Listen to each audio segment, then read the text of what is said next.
Hey guys, it's Obsolete here, back with another video. With the network test being just around the corner and with more and more people getting their codes today, I thought it would be a good idea to make a video about what we can expect from the network test itself. Some of the information is by the website, but also some of it is based off of previous network tests for other From Software games. Registrations for the network test ended on November 1st, and anyone who registered before that date will have a chance to receive a code. It is a lottery type system, so even if you were the first person, there is no promise that you'll get it. The Japan codes have already been sent from what I hear, and the US codes were supposed to come out yesterday, but no one has received a code yet from the US from my understanding. In Europe, you should be getting your codes today as well, as with the US it seems. In terms of how many people are picked, the only information we have is 50,000 people got picked for Europe, but for other regions like Japan and the US, we have no idea. On screen are the 5 3-hour-long sessions that players who received a key will be able to participate in. The first of which being on November 12th,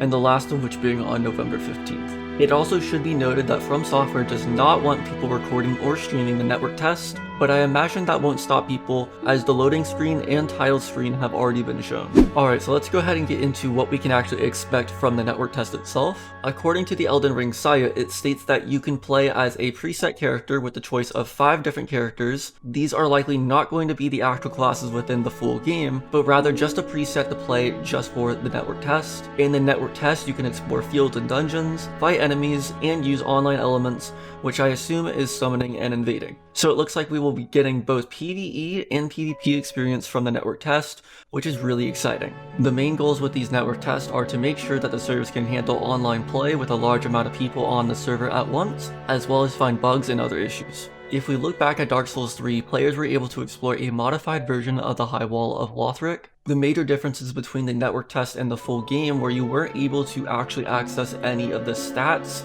equipment, or any other menus really, and if you picked up an item off the ground, it would be automatically implemented into your D-pad slots so you could quick swap them. You also were unable to level or save your character, so every session you would need to start from scratch. You also automatically received both items that you needed to summon players as well as invade players, so it sounds like it's going to be quite the same here. However, there are some pretty key differences here. The first being that in the Elden Ring Network test, you're going to be actually able to save your character this time around, and you can use it for all 5 of the network test sessions. It should be noted that this character will not be transferred from the network test to the game's launch, so you will be starting from scratch when the game is actually released. We recently discovered the size of the network test, which is 7 GB, and that should be a fair bit of content to do. And it seems like YouTubers who got the test early are taking multiple days in order to get through all the content within it, which sounds promising to me. The YouTubers are able to play for 72 hours or 3 days, which means that to some degree,